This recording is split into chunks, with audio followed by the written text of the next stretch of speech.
Episode 128, The Paradox.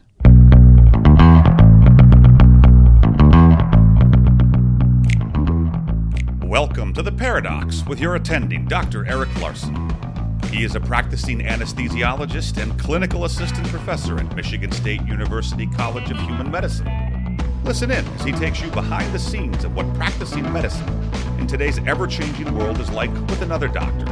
The Paradox is a fun and accidentally informative show for physicians, patients, or anyone who has ever found themselves in a waiting room.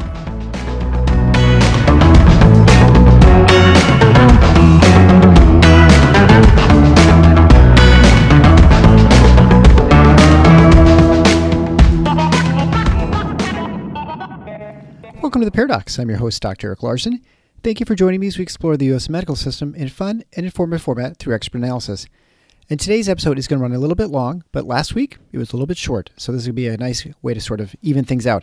And it is a fantastic interview. I speak with Dr. Hooman Noorchashm. Not the easiest name to say, but super smart guy. He's an immunologist, former cardiothoracic surgeon.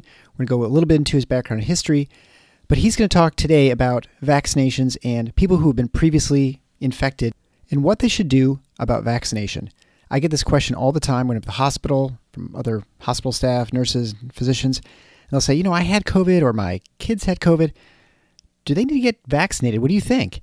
And I've always told them, the CDC, FDA recommends that you just go ahead and do it. It's never made a whole lot of sense to me, but that's what the recommendation is from the experts.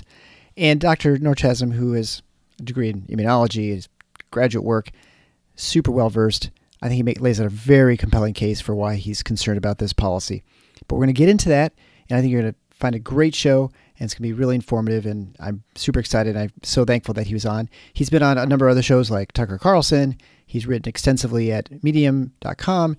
You'll find him also on Twitter, where he rails against people who are using non-scientific approaches, let's say, to combat the virus. But also he is someone who believes in vaccinations, and that's an effective treatment. So it's not like this is someone who is ideologically compelled to think one way or the other.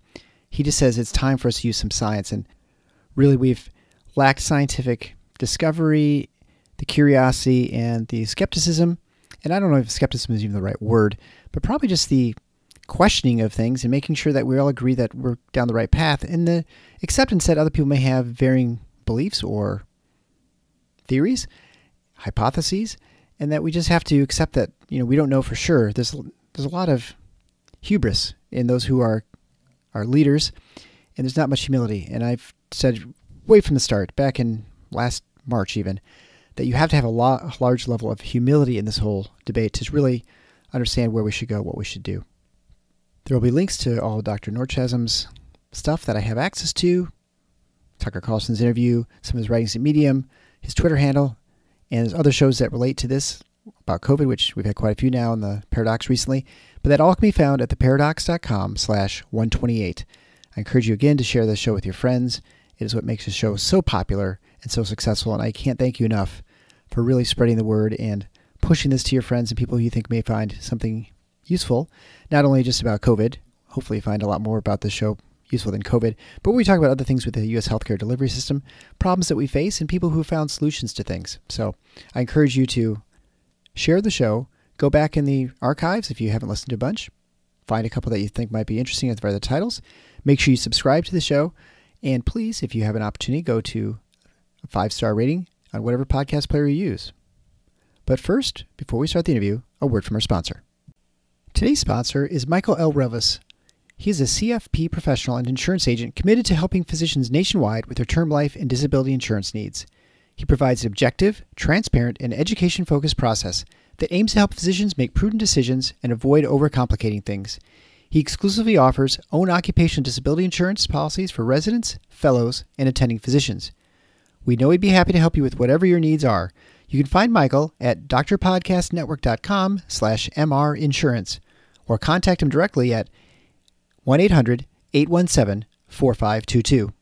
And now, without further ado, Dr. Hooman Noorchashm and why you shouldn't get vaccinated if you've had COVID-19. Enjoy. Well, hey, I'm here with my new friend, Dr. Hooman Noorchashm. He's a physician, immunologist, and public health advocate in the Philadelphia area. And we're going to talk about COVID-19. So, Dr. Noorchashm, thanks so much for joining me. Eric, thank you very much for having me. It's nice to be with you. we were chatting a little bit beforehand, so I got a little bit of your background. But if you could just talk to the audience, and we're going to talk about COVID-19, immunology, obviously. I've had Dr. David Graham, my friend, who's an infectious disease physician, so we've talked about sort of the evolutionary expectations for coronaviruses and sort of how they behave. But we haven't talked much in this show about the immunological aspects of things, antibodies, vaccination, things like that. So I'd like to get into that today. But if you could sort of talk briefly about your educational background in immunology and as a physician, and then how you became an advocate for the vaccine positions you have, and then we'll kind of get into the specifics. Sure. Eric, so thanks again for having me. As you said, I'm a physician immunologist. I did my undergrad by way of just an educational background. I did my undergrad at the University of Pennsylvania in Philadelphia.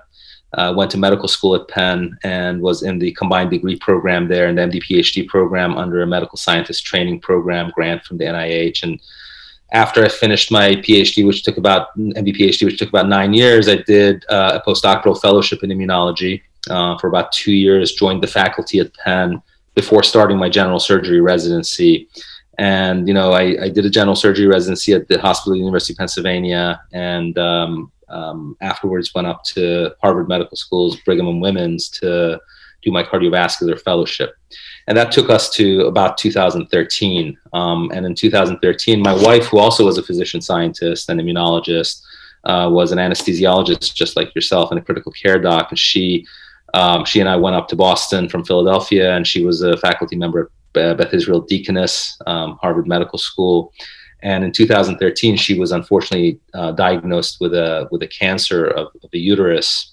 And the story is pretty public. I mean, she basically, these cancers of the uterus were being misdiagnosed by gynecologists, and a medical device was being used on these tumors to get the enlarged fibroid tumors out of a small incision. And in the process, the tumors were being minced, and if there was cancer in these tumors, the cancer would spread mechanically in the abdominal cavities of these women, and stage 1 contained cancer would almost instantaneously turn into a stage 4 cancer.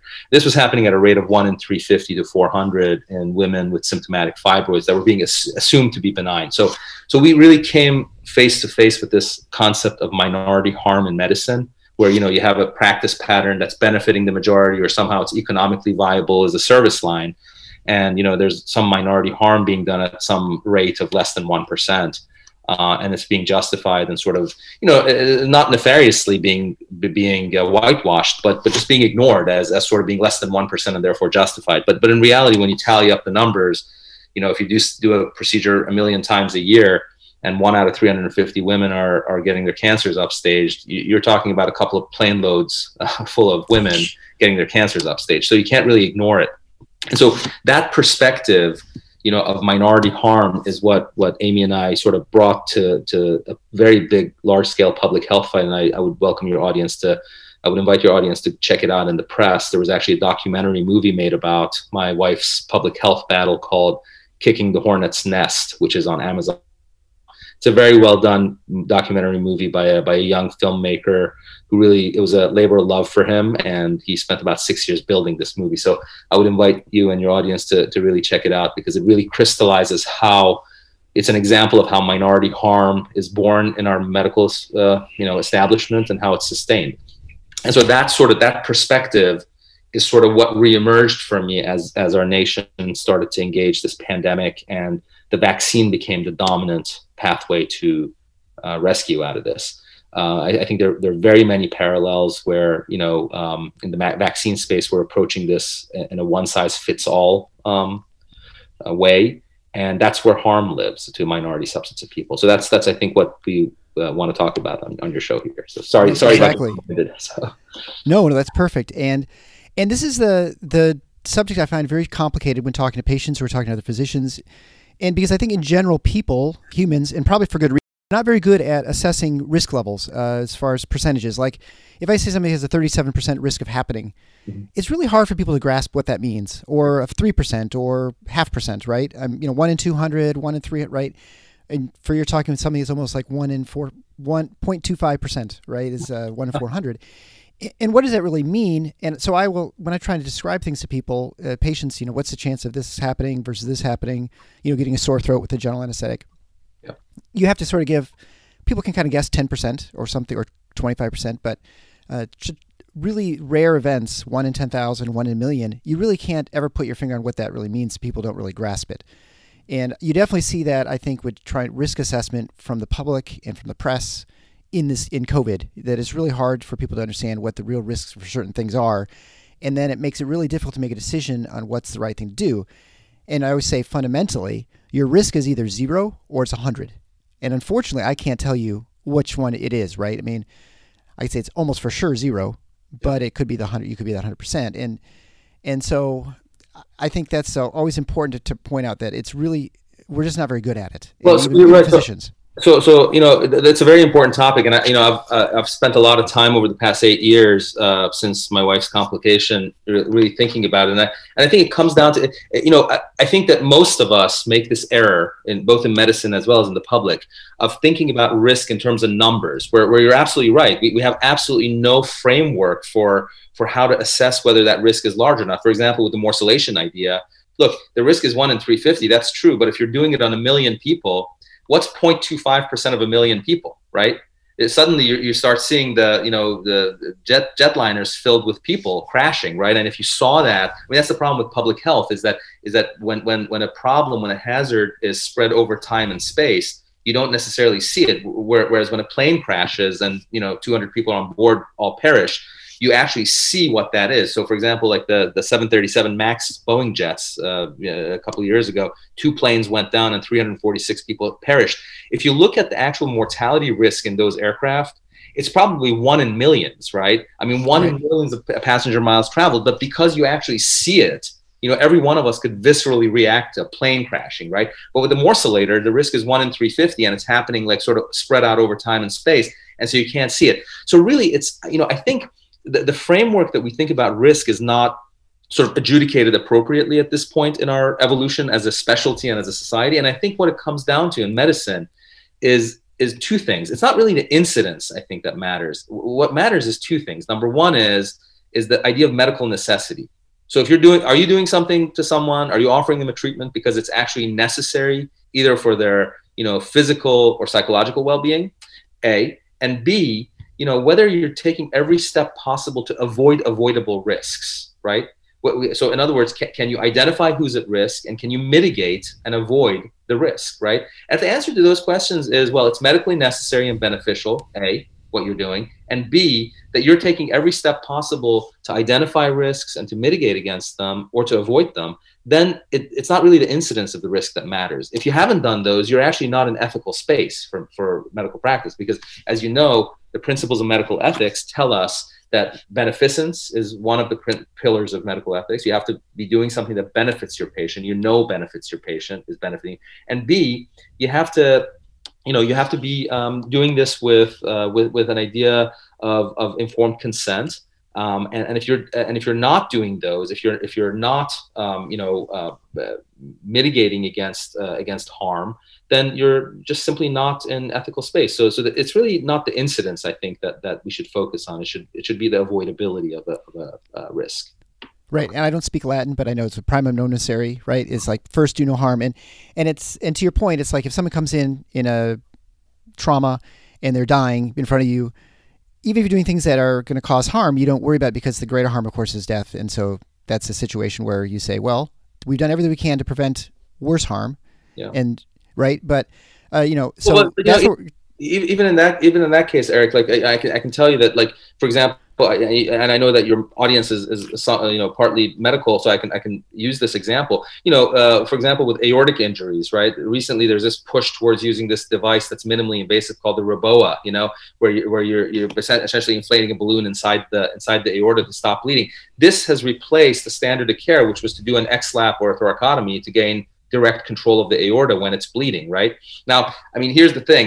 No one's ever done any non-inferiority studies on that thing, right? But people are using it extremely, I don't know how it is in your medical center, but they're using it pretty, pretty liberally, We don't really know if the Roboa device for controlling a trauma situation, right, where someone's bleeding to death from an aortic injury, right, is actually more effective or not, right, than the standard approach, which is to do an XLAP, or potentially take the patient to the IR suite. So, these are things that we sort of don't, we're not, the economics and the sort of the sexy new approaches are really overriding our clinical ethics. So I think we're really in dangerous territory right now, with technology.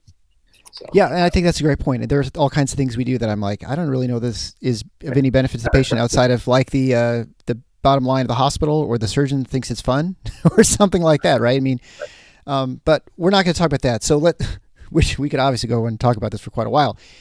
So let's talk about vaccinations. And I'm not sure where to start, but I guess I'll just say, we did an episode here with my friend Dr. Graham in episode 86. That was back in April of 2020. So, I mean, that's like right in the beginning of this thing. And I mean, that's where I was actually idle as far as working, because they closed down the ORs, the entire state of Michigan shut down for the surge that outside of Southeast Michigan never came. Like, we were closed down and our, tumbleweed going through the hospital. It was people, the ER kept getting food delivered and they're like, we feel guilty because there's nobody here. Right. I mean, it was, and I'm not going to blame anyone for the situation. It was, no one understood it.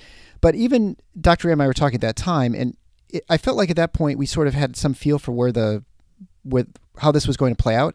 And it's played out pretty much the way we thought it was going to play out, which is interesting because I never saw it talked about anywhere as far as we moved from pandemic to endemic. And you had and the one thing we did not anticipate was a vaccine. I think you've stated in some other interviews I've seen that it's pretty much a miraculous vaccine. I mean, what has been developed, the speed with which it's developed and its effectiveness, and it works really great. But the question I get all the time in the OR and from other nurses, and because I have this show, they think I'm an authority on things, which I'm more authority than some others, maybe because I've talked about people. But they ask me the question, all right, I had COVID, my husband had COVID, or my kids did, or, do I get vaccinated? Because there's absolutely a push within the media and certainly within the governments, the state governments, but also even with the institutions, with the hospitals. They can't require it because it's an emergency use authorization, but they can change time off requirements. Like, well, if you get sick and you have to stay home because of quarantine rules, but if you've not been vaccinated, we're not going to pay you. But if you've been vaccinated, you're going to get paid. But they may have a documented case of COVID. Or when you think about educational environments, right now there's a lot of talk about colleges mandating vaccination. Otherwise, kids don't have their educational opportunities. One of the efforts that I've been engaged in is this idea of convincing universities, that they can't mandate this vaccine. And as you said, one of the main issues is, as we've switched from pandemic to endemic, as many millions of people are actually infected, does it even make sense to be vaccinating people who are already immune naturally, right? It certainly doesn't make sense in the setting of any other of the infectious, canonical infectious diseases that we think about, right? But in this case, it seems like there's this massive one-size-fits-all approach to vaccinating the living hell out of everyone, irrespective of whether or not they're actually, naturally immune. And I think this is a major error. So you're absolutely right. I mean, I about a year ago, I wrote an article, and I like to write my articles in a way that actually engages the general public and not just medical professionals, especially on medium.com. And your audience is welcome to peruse what I've written on medium.com. But, one of the articles that I wrote early in the pandemic was about this idea that we're probably not going to see a vaccine for about a year and a half at least, right? So you're absolutely right. It was completely, it's a miracle of modern medicine, right, that we have these mRNA vaccines. They're highly effective, right? But as we sort of moved into this space where it's like this, now here we have this vaccine and it's going to save the day, right? It became a one-size-fits-all, for our public health officials, where it's almost this mindless approach to vaccinating everyone, irrespective of the fact that we're in the middle of an outbreak where many people are already infected recently. I mean, you and I both know that, no self-respecting physician would vaccinate someone who's actually has an active infection, because that the vaccine could actually make the condition worse. And particularly in the case of an inflammatory process, which is what COVID causes. And then the second thing is, a lot of folks have recovered. And by definition, by standard of care in medicine, these folks have serological evidence of immunity. So to take someone who has serological evidence of immunity and give them a vaccine that's essentially, as you said, essentially an experimental sort of technique. I mean, you know that you and I both know it takes about 10 years to develop a vaccine, right? We've developed this vaccine in under a year. There clearly are subsets of people missing from the safety and efficacy trials. People, for example, pregnant women were missing from these safety trials, right? So here we are, just liberally delivering this vaccine to everyone in a setting where millions of people are already infected, are already immune. And my opinion as an immunologist is, right, that this is an error. This is a public health error, because really when you do something unnecessary to folks, as we talked about a couple of minutes ago, if you're doing something unnecessary to people, meaning if a person is immune and you're delivering a vaccine to them to immunize them, well, they're already immune, so they stand no chance of benefiting, or very little chance of benefiting, right?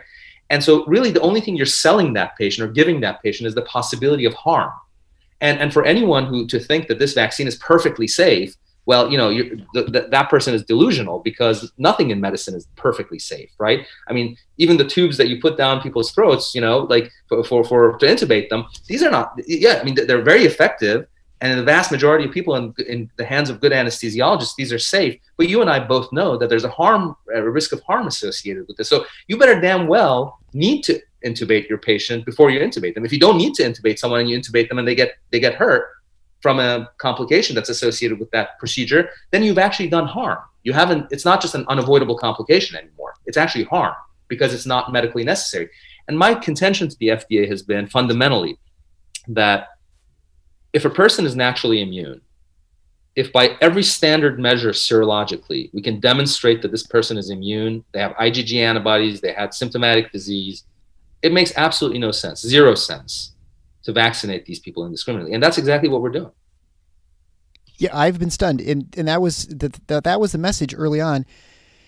And I don't know why. I mean, I'm assuming the thinking was if we try and work too slowly, we're not going to get people vaccinated, right? Like the most important thing right now is to push this vaccine, get as many people vaccinated to drive down the numbers, which absolutely makes sense. That's totally logical.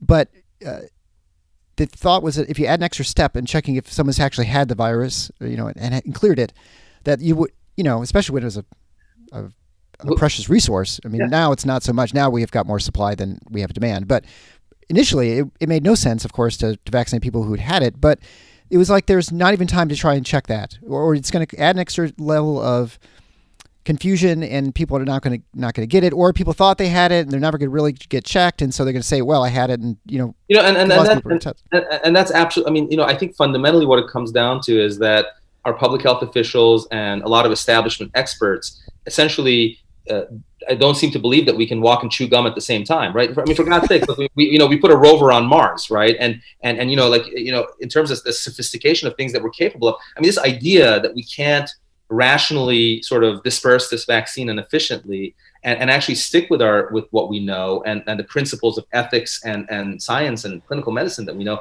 I think there's a fundamental level of disrespect for everyday Americans that's ingrained in it. I mean, I think it's absolutely arrogant on the part of our public health officials and establishment folks to assume, that average Americans don't understand this concept. In fact, what I've found, Eric, is, I interact a lot with, everyday folks in the community.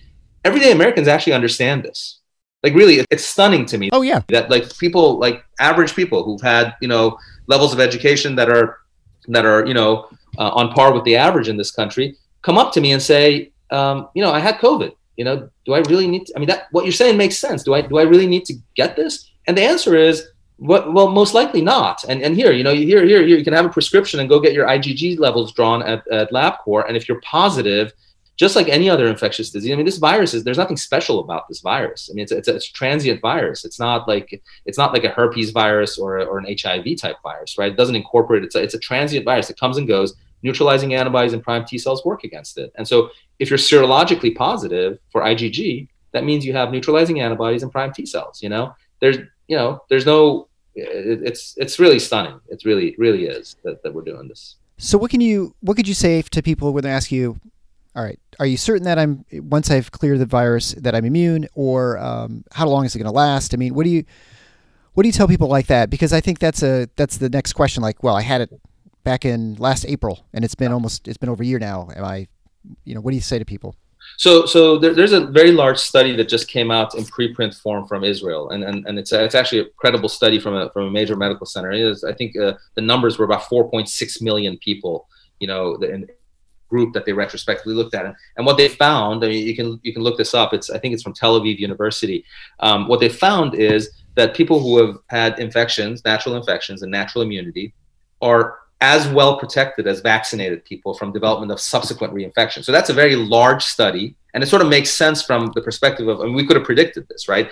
So I would, first of all, I would point to that study that says, look, within a 3 to 6 month period, people who are naturally infected and people who are vaccinated are equally protected. In terms of how long it lasts, look, my scientific, my immunological guess, as an intelligent guess, is that the vast majority of people who've been naturally infected are going to have long-term immunity, because T cell and plasma cell maturation and formation is not a random thing. It's not like a on-off switch, like oh, it's on now, then it goes off. So I think the vast majority of these folks are going to have long-term immunity. It's a pandemic that's a year old. It's a vaccine that's only a couple. So we're going to have time to look at it. But really, on the front end of this thing, this idea that we're going to just like jam this vaccine down everyone's throats and take people's civil liberties away, mandated in colleges, and take people's educational opportunities away from them, or come up with some sort of vaccine passport that is going to be a disaster for equity and inclusion and civil rights. These ideas are so draconian and so totalitarian in nature and so unethical. It's just shocking that any self-respecting physician or public health expert in the United States in the year 2021 would go for it. I think it has to do with groupthink. We got to break out of this groupthink thing and really level with each other and respect people, respect everyday Americans. Just because we have MDs and PhDs doesn't mean we know better. Actually, the average Joe knows better, frankly. I totally agree. And I've talked about vaccine passports too, and how I think it won't work from a civil liberty standpoint. Obviously, it's a disaster, but it's also a disaster at least from a utility purpose. It's also of no utility in this. By the time they actually develop it, it will be long past the part where you need to really get worried and concerned in this country. Eric, I had a conversation with Tucker Carlson on Vaccination a couple of weeks ago. It was a pretty good interview. He interviewed me for an hour, and we chatted about this. I think it's going to be these vaccine passports are going to be a disaster in equity and inclusion and civil rights. And not only that. Look, here's the thing: we can't even get our voting paperwork straight in this country, right? Do you think? Who do you actually think is gonna suffer disproportionately from not being able to get these vaccine passports or immunity passports? It's going to be the same people who have disadvantages in terms of their voting rights, right? So I'm not understanding how people who are like yelling and screaming about voting rights are suddenly now all for this passport. It just doesn't make any sense. Really, we got to turn on our brains a little bit here. Do you think the people at the FDA and CDC, do they understand immunity? Like what you say, it makes sense.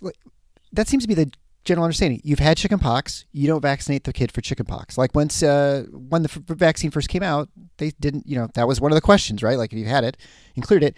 Now we don't know how long the vaccine is effective for. We don't know how long. Well, we're pretty sure that lifetime immunity is pretty much lifetime immunity. I think there's the very rare person who gets it later in life, but I think we know that's super rare. Do they just not understand that? Is it willful ignorance? I'm trying to understand what you think, get in their brains. What do you think is at work here? Or do they think public officials want to understand it, the public want to understand it, so we're just going to make it super dumb and simple, and then that's just how we're going to push it forward? I think part of it is a McDonald's approach, but I do think there's a systemic problem going on at the FDA, and that is that the entire sort of narrative is being crafted primarily by virologists, actually, and these are essentially Dr. Fauci's crowd, and I think I have a lot of respect for Dr. Fauci. I worked at the NIH in Bob Gallow's lab back in the early '90s when Dr. Fauci was sort of at the peak of his rise as our top infectious disease specialist, and they learned a lot of lessons from the HIV pandemic, obviously, but I think what's happening is that there's sort of a it's almost like this. Non-diverse scientific approach to this virus that's being guided primarily by virologists who sort of grew up in the HIV era, right? And HIV is a fundamentally different virus than SARS-CoV-2. SARS-CoV-2 is a transient virus. HIV incorporates itself into your genome and is there forever, right? When it infects you, right? So they're fundamentally different things. And so the approach that they took to anti-replication agents, and B, vaccines and neutralizing agents, really came from that sort of mindset. So there's nothing nefarious going on, but I do think that the folks who are working on this are not cellular immunologists. Like Dr. Fauci does not think about inflammatory process the same way I would, or the same way someone like Professor Carl June at Penn would, right? Like the activation dynamics of T cells and macrophages, right? And so I think that there's a fundamental sort of lopsided approach to this virus, where all eggs have been put in one basket with the vaccine, and really, what we've dominantly ignored is the fact that this COVID-19 disease is actually an inflammatory disease. It's not a surprise. The only therapy that we have for COVID-19 disease is dexamethasone, right? And that's an anti-inflammatory drug. Where did it come from? It didn't come from the United States. It came from the UK, right? And the reason for that is because we've dominantly sort of focused on the vaccine effort and on these like sexy newfangled drugs that are neutralizing agents like the Regeneron antibodies. And a lot of it is just sort of plugged into money interests. And so therefore what you get is a collusion between money interests and a scientific approach that's just lopsided, because Dr. Fauci is a virologist, So I think we have a scientific monarchy in place, right? That's guiding our nation's narrative, right? And I think in America, you can't have a monarchy, right? So you have to bring in other people who have different ideas, and this vaccine issue is exactly that. That I think that's why we have a problem with the vaccine right now. Yeah. So.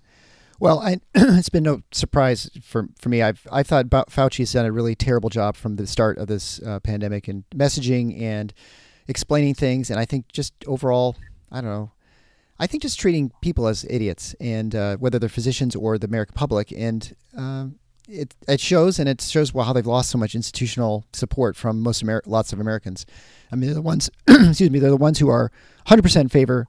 And then there are ones who just don't believe anything they say at this point. And I don't know, you can get that public trust back for a generation, but I think the way you get public trust back is by, being humble and decent and actually addressing people's concerns, and one of the things that I learned from the whole issue of that my wife struggled with, Eric, was that, everyday people understood far more profoundly that there's a serious problem than all kinds of people with MDs and PhDs and academic regalia. I mean, I think that there's this level of hubris that's been brewing in our system, in our establishment, in our arena, and in our academic institutions. That simply basically looks at everyday Americans and says, we know better than you do. And I'm not saying that science doesn't reveal things that are not revealed to the average person. I'm not saying that, expertise don't mean anything. They clearly do. You don't want to put like someone who's, a doorman, or like a receptionist in a cardiac surgical operating room and say, okay, go ahead and do the cabbage, right? You can't do that, right? But the fundamental facts are that there is a layer, a level at which the public actually do have an understanding and should be given the tools that they need to understand what they're dealing with. And if you just sort of do this stick and carrot thing, I mean, I go on CNN and there's this lady on there. She's a public health expert, so-called. I guess her name is Dr. Wen or something.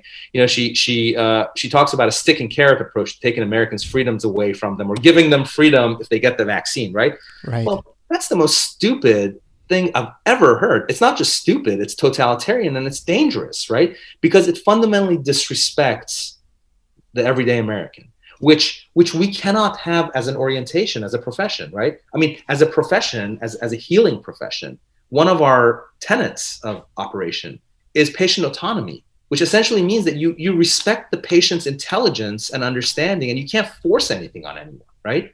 So we've lost that humility, right? We're willing to override the principle of beneficence in medical ethics by vaccinating people who are already immune. We're willing to override the principle of patient autonomy, right? Which basically means we respect the patient's decision over their own body, right? And if we're willing to do that, that means we're arrogant, right? And if Dr. Fauci is willing to let that happen, that means he's arrogant, right? And I have all due respect for Dr. Fauci. I understand his pedigree and everything, right? But I just think it's being terribly mishandled, and it's doing harm. It's doing harm. And now we're looking, so I mean, we've kind of talked about civilians, but another big population, I don't know how big it is, but I think it's a couple million. You look at service members in the U.S. military, and they have, I don't know, I imagine they have much less control over what happens to them, right? And is this being pushed on them as well? Because I know a lot of them are young. They're probably either not worried about the virus, which I think is, again, that's up to each individual to sort of decide what their concern level is. But also a lot of them have probably had it, especially in their quarters.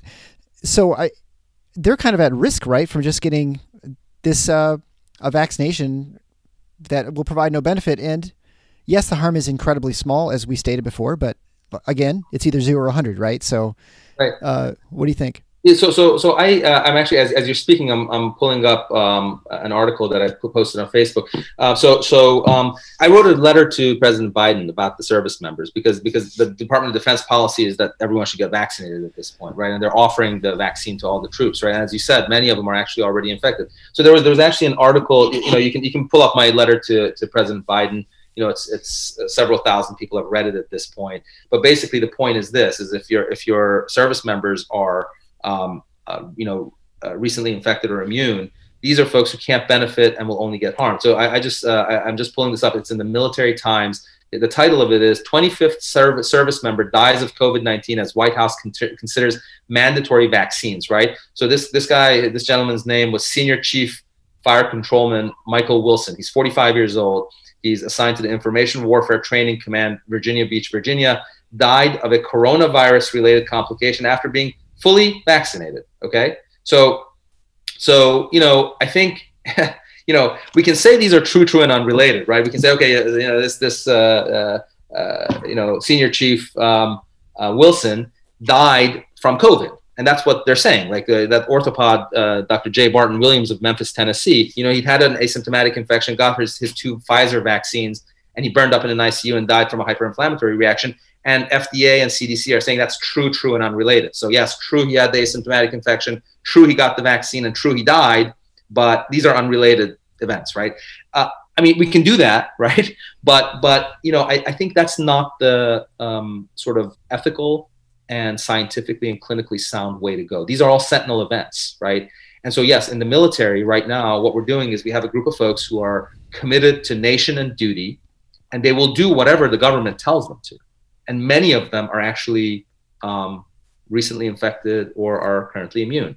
And so if the United States government policy, if the White House comes in and says, no, go ahead, we're going to vaccinate all you guys with a blanket carte blanche, right? And 1 out of however many of them get harmed because of this unnecessary treatment, just on the first floor of this argument, right, is the medical necessity argument, right? Forget about any unique vaccine-related complications. Just on the ground floor, we have medical necessity. If you're immune and you don't need the vaccine, you get the vaccine and you get harmed, that's harm. So you're talking about service members who are in harm's way, and our United States government and our White House, having been warned, is ignoring this idea. This is, to me, it's almost like Biden's Benghazi, really. It's like you can't ignore this, right? You can't ignore it because you don't know or you don't think it's a problem. There are enough people, very distinguished people like Dr. Peter McCullough. He's a full professor at Baylor. He's been sounding the alarm similarly. He was on Fox News, on Laura Ingraham, and on Tucker again. And it's unfortunate that these folks are the only ones listening, but that's who's listening. And Dr. McCullough, who's a distinguished professor of medicine and cardiology, is stating exactly the same thing. So people are warning the administration and the CDC and the FDA. They're just not listening. They just want to vaccinate everyone, out the wazoo, if you will, and that's not the way to do it. So. Yeah, and I think it's probably important to point out right now that we're halfway through the interview, is that I believe you're vaccinated. I'm vaccinated. I never had my family has, my daughter who's a freshman. Mm-hmm. I'll do that in air quotes because she's actually been home the whole time because of this dumb virus and just a dumb year. And that won't get into that. But she never had COVID, so she's getting the vaccine. And I think probably I would advocate people get vaccinated. I think it's your choice, but I think I always say it's like getting vaccinated for the flu. I get vaccinated for flu not because I'm worried about causing a global pandemic of flu spreading throughout my community. And maybe on some level I should care about that more.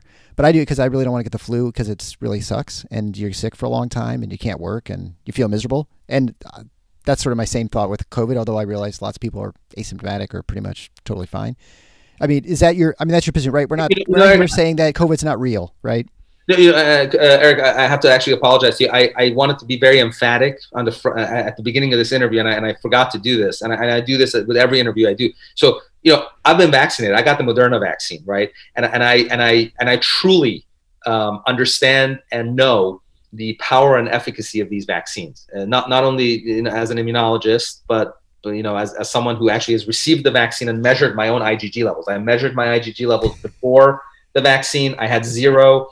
I measured it after the vaccine, and my antibody levels for spike protein are off the charts. So I believe that these vaccines are highly effective.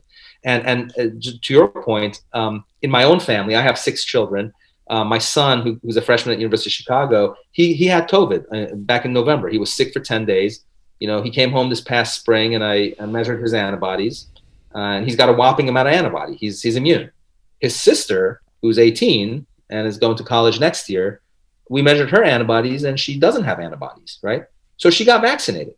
But you know what? My son, Joseph, there's no way in hell he's going to get the vaccine. And the University of Chicago can go ahead and, try to mandate it. And what they'll get stuck with is a federal lawsuit, So, I've already gone to the administration, and with all due respect, I mean, I really, it's a fantastic university. It's one of the top universities in the country. But if they can't exercise good judgment, they've received all the warnings, they've received the lawyer letters, and all they need to do is mandate this vaccine, and they'll end up with a federal lawsuit, And if that's how we have to do it, that's how we'll do it. But, the preferable way is, right? The preferable way is that people of intelligence and ethical standing and clinical standing and reason get together and say, okay, look, we can walk and chew gum at the same time. It's not a big deal. We put a man on Mars or a rover on Mars and a man on the moon. We can exercise medical necessity here.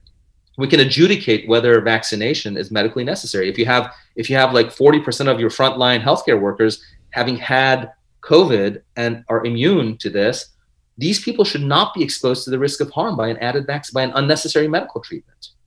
This is a no-brainer, Eric. This is not something we shouldn't be. This shouldn't be subject to controversy by Dr. Fauci or by Dr. Wen or by Dr. Walensky. I mean, these folks are really doing a disservice not only to the people who could get potentially harmed, but also by eroding trust in government and by eroding some of the core principles of our profession. Yeah. Well, and it's certainly not difficult for a university. They can say, show proof of vaccination or proof of infection or serology. And I mean, they do that for all sorts of other things. They don't even have to be involved in the process, right? Just have some sort of, I don't know, whatever they use for portals now. It's all online.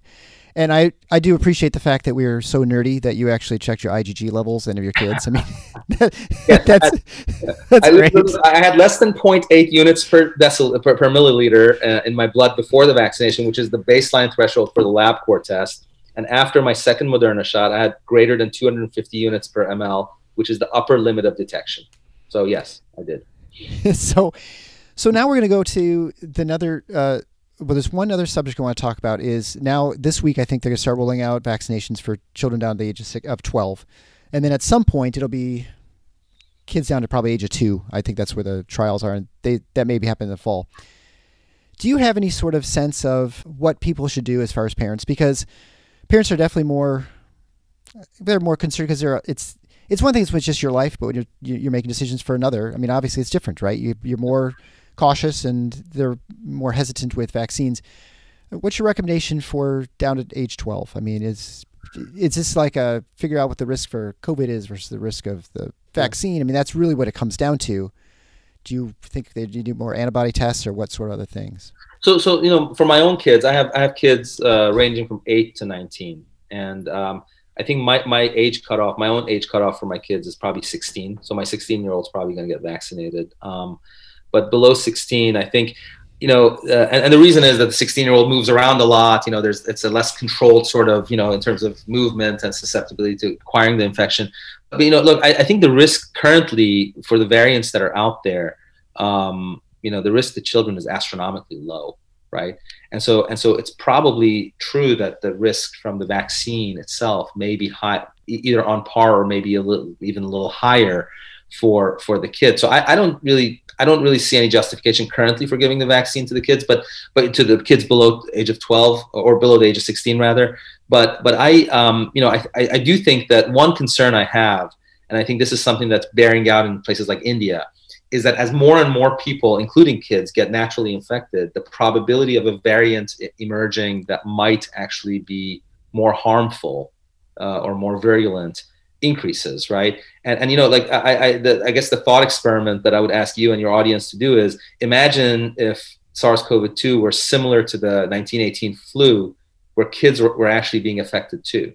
I think we'd be having a completely different conversation, right? The fact that this virus is actually low virulency, right, and it affects people who are older and more susceptible changes the calculus a little bit. Now, that's not to say that somewhere down the line a variant couldn't evolve that could affect kids. I mean, I've written about this, and I think it's just dumb luck that that's not the case, right? I mean, it's like there's going to be a sequence and a variation in the protein structures that could make it more virulent in kids and more damaging. And so the only rationale I would see for vaccinating kids is if that actually is a tangible thing, right? That if infect more people and you increase the burden of mutation in the population globally, that you could actually get to a point where kids could be affected. In that case, I would say that it's justified to vaccinate kids. But I don't think we have any evidence of that right now. It's going to be a hard sell to a lot of parents. And for myself, like I said, I would basically stick with 16 as my cutoff. And that's purely based on the fact that my 16-year-old is getting in her car and driving around to her friend's house and here and there. And so she's just more susceptible to catching it than my 12-year-old. So, yeah. Yeah, that'll be a challenging question. And I feel like a lot of the arguments right now are you're vaccinating for population safety versus the safety for the child. And I don't think that's really ever been the focus of a vaccine. Like a vaccine is a very personal decision and a personal choice. And that I do recognize that from a population standpoint, you need to reach certain vaccination rates or immunity rates in order to prevent the spread of disease and viruses. But that's sort of like a secondary sort of effect of protecting yourself with a vaccine. I do think that there's the element of protecting yourself is definitely the case. I mean, like I have antibodies and I'm protected, so it's sort of this sort of self-serving objective. But I also do think that there is sort of a duty and patriotic duty, and I use that knowing full well that a lot of people will find it distasteful. But I do think that this idea that, look, if I'm infected, most likely I'll clear it by myself, or maybe I want to take a drug. But if I take that infection and give it to someone who's vulnerable and bring about that person's demise, then I've done something that's not publicly responsible. I haven't done my civic duty. Now, I mean, that argument I think does hold, right? I wouldn't, based on just simply a probability that might happen, I wouldn't take someone's civil liberties away from them to shove it down their throat that they should get vaccinated, right? It's sort of like, yes, that's possible. That is an argument, and you can pose it to people, but you still can't use it as justification to force or coerce people to get it, right? And so yes, I do believe that it's my civic duty to get vaccinated if I need to get vaccinated, if I'm not immune. Because if I catch this thing and I give it to my next door neighbor's 80-year-old father, right, and he dies because of it, then that's on me, right? So for me, that is actually sort of an element of civic duty, and it does play into, my sense of responsibility to my community and whether my kids should get vaccinated. But I don't, that's sort of my philosophical precept. It may not be yours, or it may not be, Joe Smith's.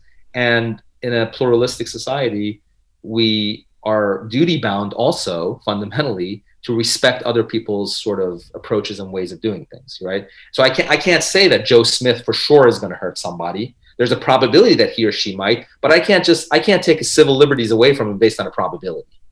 Yeah, it is a persuasive argument, right? It's a this is another reason to do it, but it may not persuade you as an individual that you feel compelled that benefit outweighs the risk from whatever you perceive it as. And as parents, as I mentioned in the last episode, which has not yet been released, we are left in charge of our children with imperfect information and no knowledge of the future, and so that's where we are.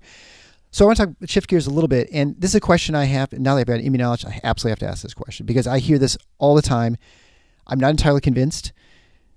When you look at flu rates in the country, and not even this country, the entire world, the flu has just disappeared. Mm-hmm. And if you talk to most people about regular upper respiratory infections for probably, adenovirus, rhinovirus, and the other coronavirus variants, people are, not getting sick. And so what do you think the explanation is for the flu just completely disappearing? Because I know there are conspiracy theorists who say, well, it's because it's, the same thing or whatever. I mean, that's not even possibly remotely true. but clearly there's just no flu. And is it because of all the mitigation measures we're using with schools and things like that? Because if that's the case, it's not working for COVID. I'm kind of curious. I think that's basically what it is. So the difference between the SARS-CoV-2 and the flu and some of the other endemic viruses is the size of the magnitude of the problem, if you will, right? So in other words, yes, the mitigation measures have actually served to tamp down SARS-CoV-2 as well. There's no question. If you lock down like China did, right, that you can reduce down the incidence of SARS-CoV-2 to 0, right? And so those same mitigation measures will work on flu and adenovirus and all those other infectious diseases. It's just that the magnitude of those problems is so much smaller normally that when you actually come down and you with this iron fist and you just like lock everything down, those diseases are much more susceptible to disappearing than the big mushroom that's grown around us, which is SARS-CoV-2. So I think basically, I'm trying to think of a good analogy for that. Thanks for raising this, because it actually is making my wheels turn in terms of what the analogy would be. But I just think it's sort of the pandemic virus is a much bigger and more frequent infectious organism in the world right now compared to flu and adenovirus. And so when you come down and you put down this iron sort of fist down and you just like do a blanket, shutdowns and mitigation measures, the smaller problems are going to disappear much more quickly because they're smaller. And so what we're seeing is that those diseases have disappeared because they're subject to the same mitigation force that SARS-CoV-2 is. It's just that SARS-CoV-2 is so much bigger that it's just it's staying around. So do you think it's a lot related to the fact that at any one time people have immunity to those various viruses, and so the available fuel for these viruses is much smaller to begin with, whereas COVID-19, SARS-CoV-2, it's sort of like initially was a potential target. Yeah, I mean, and that's the difference between an endemic and a pandemic virus, right? I mean, a pandemic virus it takes off like a wildfire because more people are susceptible to it, right? Whereas an endemic virus, number one, the vast majority of the world's population is sort of immune to it. And so really it's happening at a relatively low frequency compared to SARS-CoV-2. So you have a massive load of virus in the form of SARS-CoV-2, and you have a very, very small load of virus relatively with respect to flu and adenovirus, and all of these are basically spreading with the same mechanism. So movement, travel, contact, that's how these viruses spread. So when you limit that significantly, as we have around the world, what you get is the smaller problem disappearing almost, whereas the bigger problem still sticks around. Yeah, and that makes sense because totally. And then finally, when Dave Graham and I talk about the evolution of the coronavirus, so he looks at it, he says, well, let's look at a previous coronavirus that came to OC43 is I think the most recent one that jumped from, they would believe, cows to humans, late 1800s maybe, it's not entirely sure, but you kind of read some reports and news because it's amazing how things have changed in only 130 years as far as understanding of things. And you wonder what sort of people's response would be back then if they had all the technology we have and the understanding of immunology and whatever. But, and that what's going to happen with this coronavirus, it will become endemic. It clearly is already on the way. It's all over the world. We're going to have it around forever. There are already animal reservoirs, it sounds like, in mice and mink, and probably some other mammals will be found to have. So unless we euthanize all the mink and mice, we'll always have exposure. I think the Danish did, right? Didn't the Danish go through a phase where like they wiped out? I think the Belgians. I think the Belgians, but well, somewhere one of those guys out in Europe. One of those Nordic countries, yeah. I shouldn't say that because my wife's Danish, so I should be careful. But when it comes to subsequent infection, so when you look at infections of OC43, it looks like you can get OC43 infections throughout your life. That you will have I don't want to say temporary immunity, but maybe that's probably the best way of saying it. That you're immune for a while, and then you can get it, but you never get probably as sick, and it just becomes an upper respiratory infection, and it doesn't cause massive inflammations like you get from this sort of novel SARS-CoV-2. Dave's expectation is that this will very much follow the same pathway, in which meaning that once you've had it, you've got some T-cell immunity, you've got some latent immunity that you may lose your antibodies because coronaviruses seem to be pretty good at evading the immune system over time, but that subsequent infections will be less severe, and that'll be basically a common cold at some point. And especially kids today, by the time they're in our age, this will be no big deal. It'll be circulating like normal, and we won't even pay any attention to it. Do you think that's a reasonable expectation? Because you read the New York Times, and they're like, we're going to need booster shots every 3 years because people are going to lose their antibodies, and we're going to have to deal with this for the rest of our lives, for the foreseeable future. That seems less likely to me as a possible scenario. What do you think? So it's a really good question. I think obviously your colleague or your friend's perspective is sort of the optimistic perspective, right? And I don't sort of view it from the perspective of sort of a teleological sort of approach to the question, which could either be optimistically teleological or pessimistically teleological. And when I say teleological, I mean like you start with the premise that it's going to be a disaster, or you start with the premise that it's going to be just fine, no problem, right? I think that the reality is that billions of people are naturally infected, and there are mutations happening randomly in every individual who's infected, and the variants are coming not from out of thin air. They're coming out of naturally infected people who are mutating the genetic code of the coronavirus. And so what's going to happen is as we develop sort of global immunity, if you will, to this virus, there's also going to be a repertoire of viruses, of variants that are going to be out there now, right? And so some of them are going to be more or less virulent, some of them, and so I think it's going to be a big problem potentially to dig out of, and it really is going to be a random process, right? But where you have a repertoire of coronaviruses out there now because we were exposed to this pandemic, and the scope of it is going to be much worse than the flu pandemic, because in the 1918 flu we weren't as mobile, so not as many of the world's population were as rapidly sort of infected with the 1918 flu.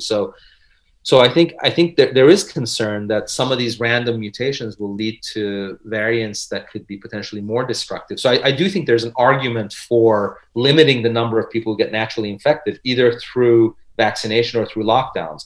I do think that could be a problem. Whether it'll be an okay problem, like your friend thinks, or whether it'll be like a disaster, like some other people doom. I don't think we shouldn't adjudicate it that way. We should say, look, what's happening right now. I don't know if you've studied Stephen Jay Gould's work in evolutionary biology, but he introduced this concept of punctuated equilibrium.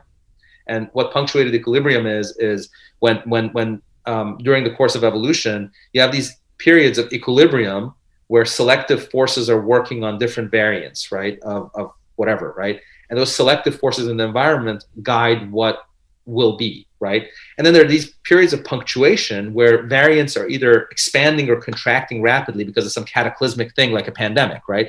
So right now we're at a period of punctuation with respect to this virus where the natural infections are generating a lot of variants, right? And I do think that there's an argument actually for limiting those natural infections, either be it through the vaccine or through sort of social cultural measures, right? The Chinese have obviously been successful at using their state machinery to block natural infection and transmission. We can't do that in Western democracies because of our structure. We just can't do it, right? So I think our solution is the vaccine, right? But so I'm a big advocate for using this vaccine to limit natural infection. Really, I mean, I think we should deploy this vaccine as efficiently, as quickly as possible on as many people as possible to limit the rate of natural infection. I just think we can do it rationally, and safely. And yeah, it's interesting looking at Australia and New Zealand, who have approach that is, I think, similar in some ways to China. I mean, they've sort of like walled off their country. I mean, I guess it's the benefit of being an island. I suppose you can do what you want.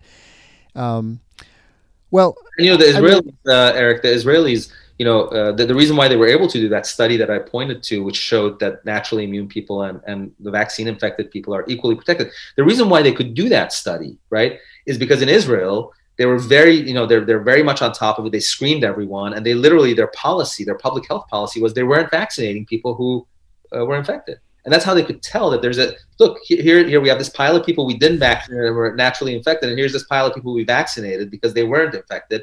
And they're basically the same. They're behaving the same in terms of susceptibility. So they actually use that intelligent sort of approach, and we can too. I don't think there's any reason why we shouldn't. I think there's people who think there's a benefit to getting further exposures to the virus or any sort of viral infection? Like once you've been immunized, say measles, that you get exposed to measles occasionally throughout your lifetime, and that it boosts your immune system and you have a stronger immunity to that and the population. Do you think that's the same in COVID? And if so, do you think that would be the argument to say, well, that's why I think I had COVID a year ago. I should still get the vaccine, right? That's a reasonable argument. I mean, you look from an immunological perspective, I think the idea of getting boosters is actually scientifically based, right? So you can actually, you can booster. Now, some viruses, as you know, like the chickenpox virus, once you get chickenpox, you have lifetime immunity. And we know that based on a vast clinical experience for many, many years, right? We don't know where SARS-CoV-2 is going to fall in that. So it is possible that, you would get a vaccine. And I actually, I don't mind, like, if like, for example, my son who had COVID in November, let's say next November, measure his antibodies and they've dropped down. I don't mind if he gets a booster shot. I think it's rational. You just sort of boost that immunity and make sure it sticks. So because we don't know, how long it's going to last. If to guess, I would say that in the majority of people who have natural infections, it's going to last for quite some time. Okay, but that's just a guess, right? Yeah, right. Well, we're all, and that's the problem. People ask you, and you can't know because you don't have the benefit of time, right? Yeah. We're only a year into this. What you can say is, look, what you can't say is, I will measure my antibody titers, and when my antibody titers start to drop by more than, say, 25%, I'll start thinking about getting the booster. Yeah, it's sort of a rational, empiric thing to do, and I think it's based on clinical science and based on scientific experience, and I think that it's rational. I mean, we do that all the time. We use our clinical judgment, right, in the face of uncertainty, to make decisions, right? Not everything is the sort of Atul Gawande checklist manifesto bullshit, right? It's like you don't have to, you don't work at McDonald's, right? We have clinical experience, we have judgment, right? And those are intangible. And I can tell you, like, I've interacted with surgeons who are very sort of like algorithmic, like robots, and people who are, I'm sure you have too, you've seen anesthesiologists who have this gut feeling about something, and that gut feeling always saves the day to the guy who's just following the checklist manifesto like a robot, right? And is killing people left and right, So I think there's room here in the face of uncertainty for judgment, clinical wisdom, scientific extrapolation, and prognostication. And this idea that we overrule and override anyone who says, oh, there's a prognosticated problem here. Like I can't tell you, there's this guy, he's a surgeon at Wayne State, David Gorski. He got on my case early on in this whole thing about why are you prognosticating gloom and doom about the vaccine, right? And literally he unleashed this group of like lay people who are his Twitter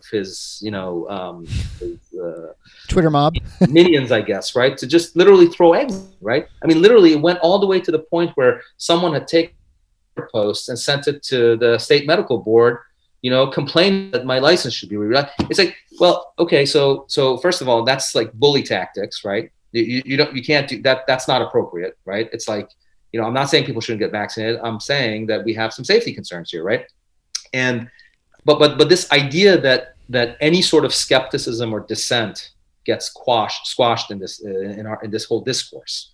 That if you deviate from the institutional and public health narrative, somehow you're either an anti-vaxxer or you have some nefarious intent, for our national security, is so detrimental to everything that we represent. I mean, I'll tell you one other anecdote, and then I don't want to take too much of your time, but when I first published my letter to Pfizer, Robert F. Kennedy Jr., who has been labeled as this pariah of anti-vaccine sort of monstrosity, right? Nothing could be further from the truth. When you talk to the guy, he's completely reasonable and rational and a decent human being.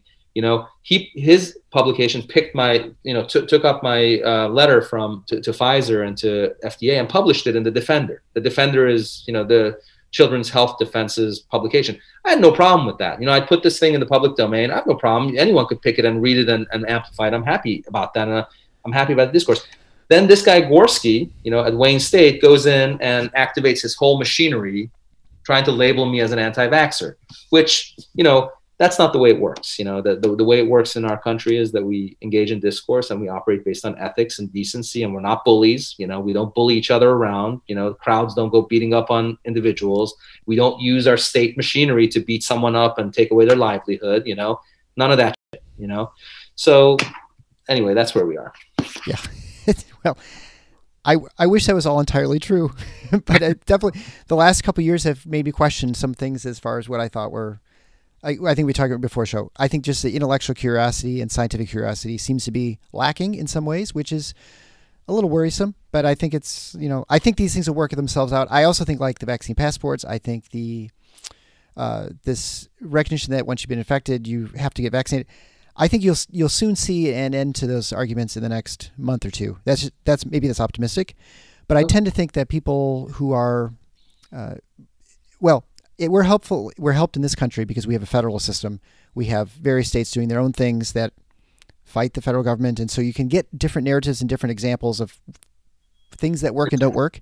And I think that helps us in this country, at least with the debate, that you can say, well, you're doing this, it doesn't seem to be helping, or, and so I think we're seeing that, and I think we'll get the same thing when it comes to these other measures. That's my hope.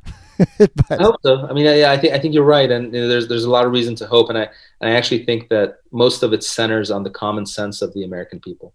I know, and again, I mean, I think it's very easy as experts and sort of people with specialized, titles and expertise to undermine the common sense of this democracy. But I think in the end, it's going to steer things. It's not going to look. It doesn't look pretty. Democracy in America doesn't look pretty. But I think ultimately it sort of figures out the common denominator and actually makes the right decision. So yeah, that's my hope as well. Well, I don't want to take up any more of your time. I really appreciate the conversation.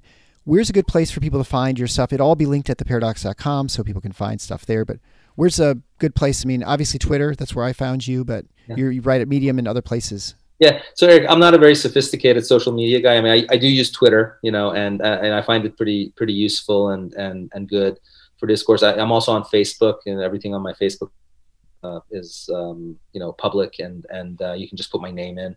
And I write on medium.com. So it's my last name, Noorchashm, Noorchashm.medium.com. And my Twitter link is at Noorchashm, Noorchashm. So, I welcome, anyone in the public to actually go on there and sort of throw eggs at me or not, or send me some love. It doesn't matter which way you go. So it's well, nice. Dr. Noorchashm, thank you so much for being on The Paradox. I really appreciate it. Thanks very much, Eric. It's nice being here. Thanks again to Dr. Hooman Noorchashm for the great show and discussion about vaccinations and immunity. But before we end, don't forget to reach out to MR Insurance and Consultants, where their goal is to assist physicians in obtaining the most comprehensive coverage available to fit their unique situation. Reach out for both excellent and quality service at drpodcastnetwork.com/MR Insurance. Thanks for listening to The Paradox. If you like what the doc is doing, please subscribe and leave a review on iTunes or Stitcher. And share the show with your friends. Become a supporting listener to get access to special bonuses at patreon.com/theparadox. Show notes can be found at theparadox.com.